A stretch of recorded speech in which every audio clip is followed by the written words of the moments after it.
if you recall, in our last lecture, we had talked about how to obtain the canonical sum of product and product of some representations of a function from the truth table. So, we continue with our discussion in this lecture as well. We shall see that not only from the truth table, even from a given expression, we can systematically apply some algebraic manipulation technique to obtain the canonical expression. So, let us try to look at it and see that what kind of transformations are possible. So, the title is obtaining canonical representations of functions. So, we first look at the algebraic procedure. So, what is the algebraic procedure?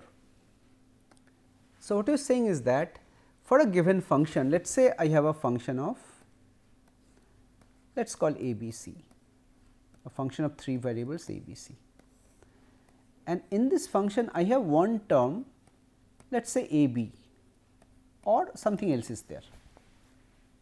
You see, this is certainly not a min term because c is absent. So, what we are saying is that for all missing variables, you multiply the product term by that variable plus its complement. The reason is very simple. If you multiply them out, it will be nothing but a b c or a b c bar, just like this, right. So, this same rule is being followed here. You see, here we examine each term of a given sum of product expression. Well, if it contains all the variables, that means it is a min term, do not do anything. But if it is not a min term, some of the variables must be missing. So, for every missing variable, let us say x I, multiply that term by, as I said, x I bar plus x I. Then using the algebraic rules, you multiply out all the terms, and finally, you will be getting a sum of min terms. Some of the min terms, some of them may be repeated. So, you eliminate the repeated ones, redundant ones, and what you get will be your canonical sum of product. Let us take an example here.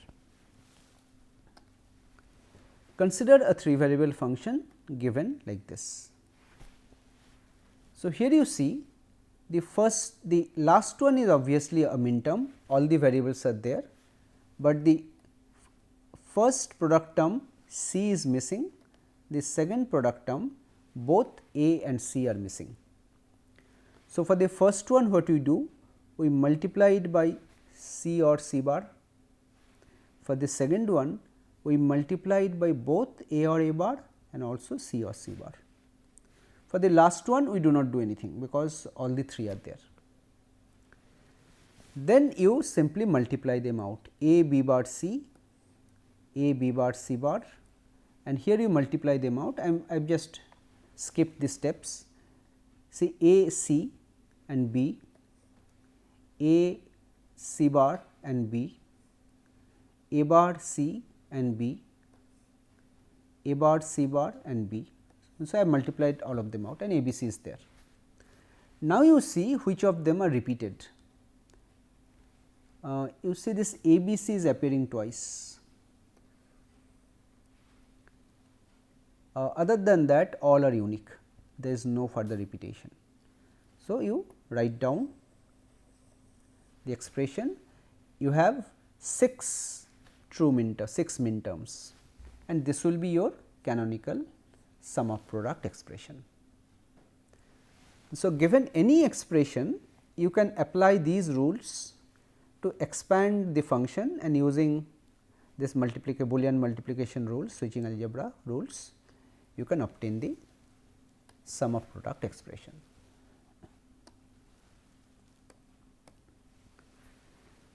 Similarly, let us look at the reverse, product of sum.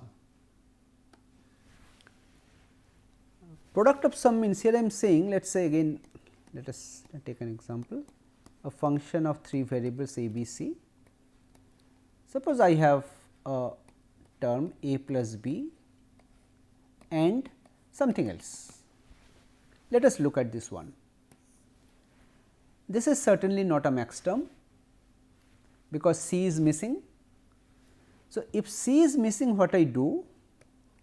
I add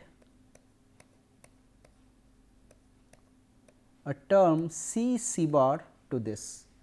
This I can do because C C bar is nothing but 0 and of a variable and its complement. So, anything odd 0 does not change the function, but if I do it, then I can apply the distributed law a plus b plus c, a plus b plus c bar.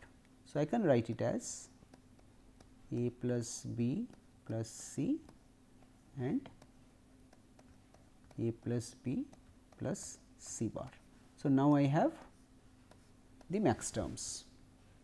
This is the basic idea here, okay, right. So, let us see. We examine each term of a product of some expression. If it is a max term, we do not do anything. If it is not a max term, then you look at all missing variables, and for every missing variables you add the term xi bar. Then as I said, you can apply the simplification rules and distributive laws to obtain the sum terms, and you see if any of them are redundant.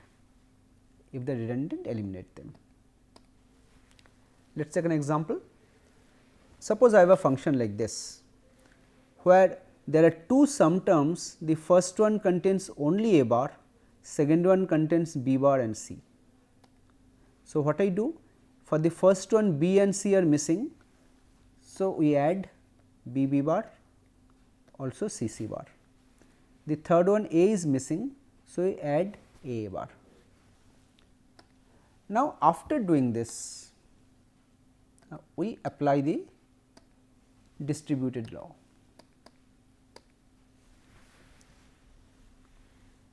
So, here we have skipped a step again, these two things we are showing in a combined way. So, a bar b c, a bar b c bar, a bar b bar c, a bar b bar c bar. So, there will be 4 terms generated, and for this one b bar c a and b bar c a bar, one of them is repeated. I am just eliminating the repetition. So, I am only showing the final form. No, sorry, here there is a repetition. Let us see which one is repeated. A bar b c is 1, a bar b c bar, a bar b c bar is 1, a bar b bar c, yeah, a bar b bar c is repeated. Okay. So, you just use only one copy of it, other one you delete, and you get the final form here. This is your canonical product of some expression. So, you see that means even using algebraic technique, you can start with any given expression and you can find out either the product of sums, product of max terms, or sum of min terms. Both of them are canonical expressions, okay, of a function. All right. Now, let us see how we can transform the forms from one to other, sum of product to product of sum, or product of sum to sum of product. So, I shall show you one, the other one you can try out with examples. Here the idea is to repeatedly apply De Morgan's law, De Morgan's theorem. The idea is this: say a given function, if you complement it twice, the function value remains the same. So, our idea is the same, like intuitively I am telling you, if I have a b or c d, and if I complement this once, what I will get? If I complement this once, I will get a bar plus b bar and c bar plus d bar by 2 applications of De Morgan's law, you can see. Then we are doing another complementation. Let us see what you are doing this. Let us take an example. Let us take an example. Suppose I have a given sum of product expression like this. This is a canonical sum of product expression. So, you consider that this is a 3 variable function. So, if I consider the truth table, so how many rows will be there?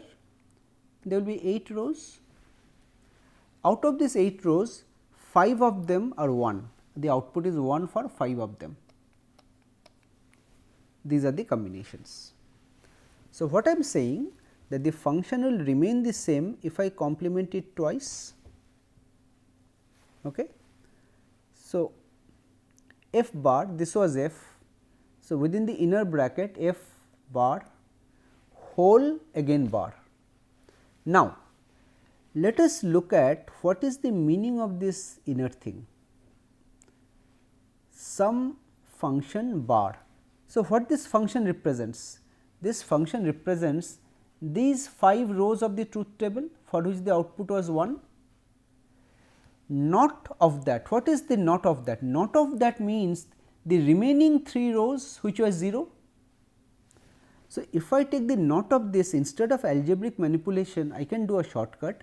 I can simply look at which of the rows are not there. See, a bar b c was not here, a b c bar was not here, and a b bar c was also not here. So, if I want to complement this, we simply consider the remaining min terms, it is same as this. So, you can verify, you can also complement it, do a lot of multiplications and simplifications, you will be arriving at this form, but here we have done a shortcut. And finally, this again there is a not, the last not here. So, if you do this, now you apply De Morgan's law straight away. This a bar b c becomes a plus b bar plus c bar plus becomes and a bar b bar c plus becomes and a bar b c bar. This will be c bar, sorry, this will be c bar, fine. So, like this you can convert a canonical sum of product expression to a canonical product of sum expression. Now, see, for this example, the sum of product had 5 terms, but product of sum is having 3 terms, it will be smaller, but it may not be the same for all the functions. For some functions it can be the other way around also. Okay.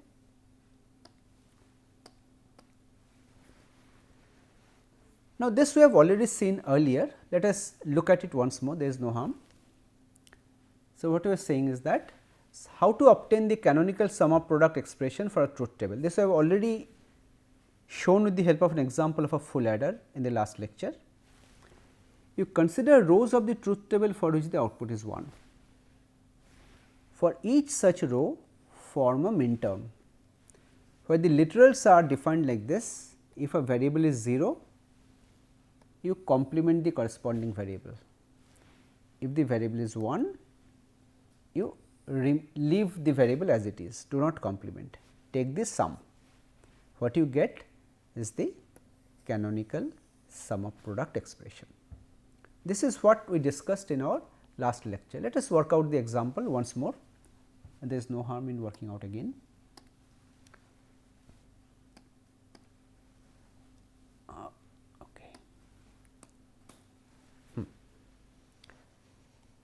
Let us take the example of this here.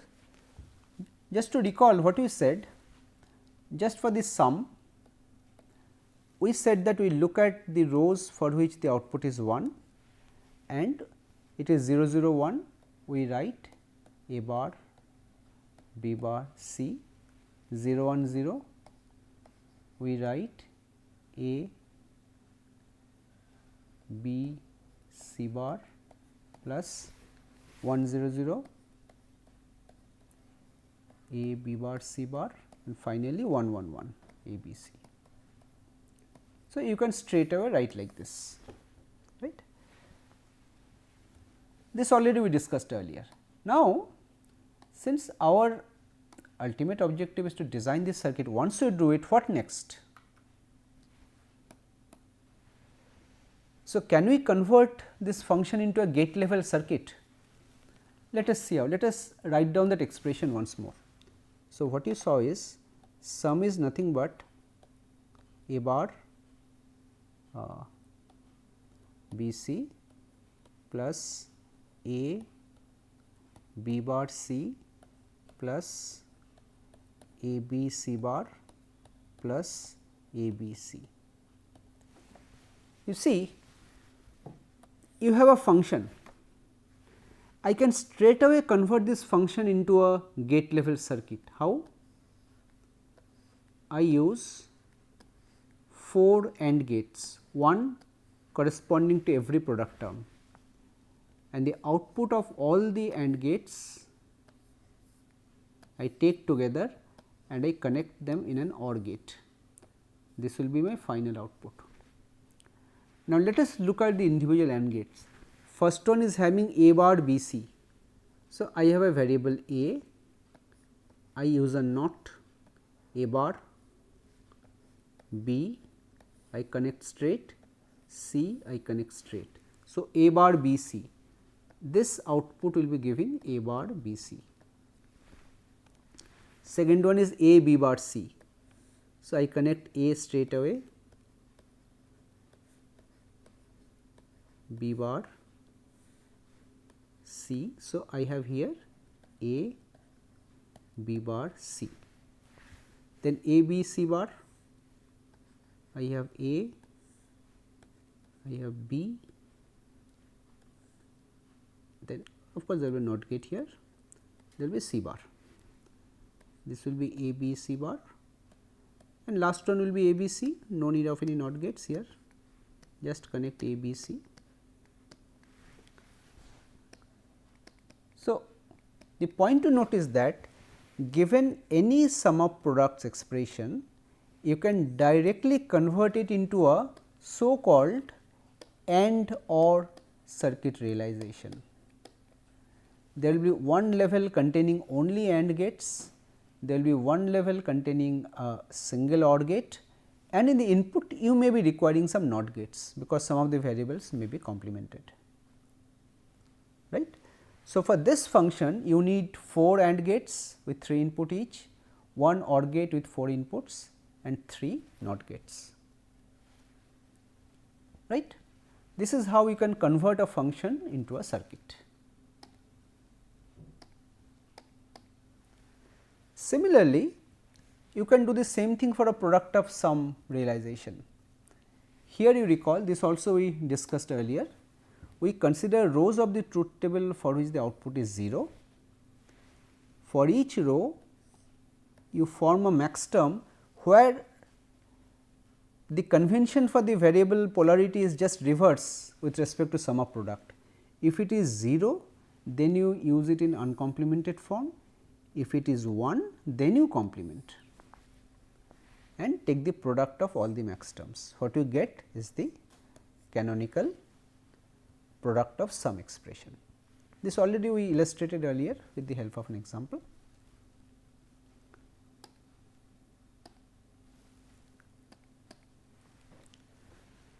So, for this full adder example again, let us look at the carry.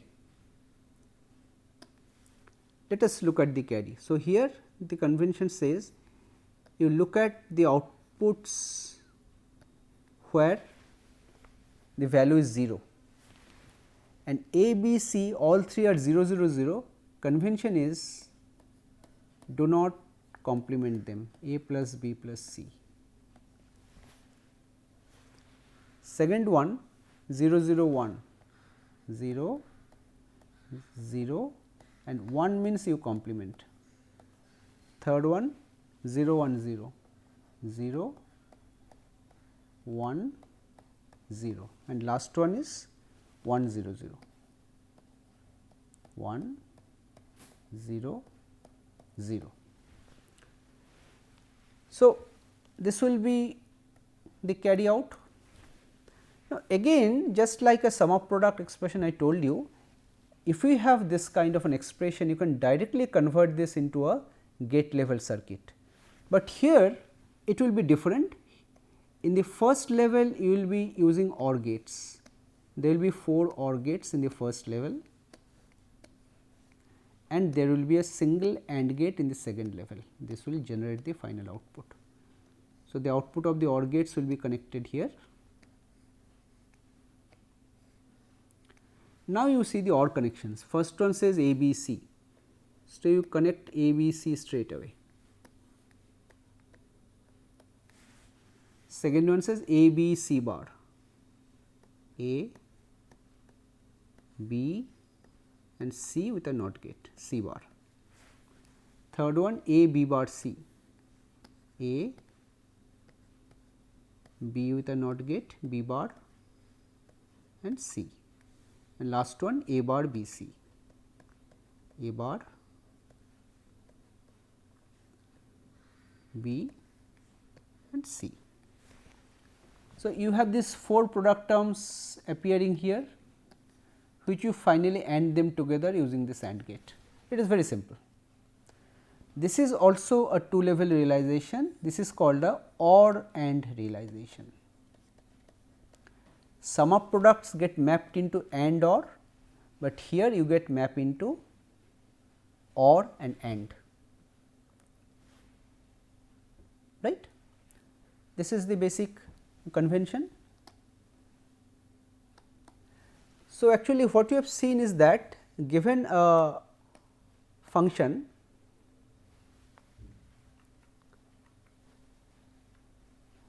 you can either convert it into a sum of product expression. From the sum of product expression you can realize the corresponding circuit, or you can have a product of sum expression. From there you can convert it to a circuit. Now, it depends whether you need an AND OR an OR AND. So, you will have to start with either a sum of product or a product of sum. But one thing you should remember, ultimately our objective is to implement the circuit using gates, and the implementation cost should be reduced as much as possible. So, one simple metric or measure of the cost is how many gates you need.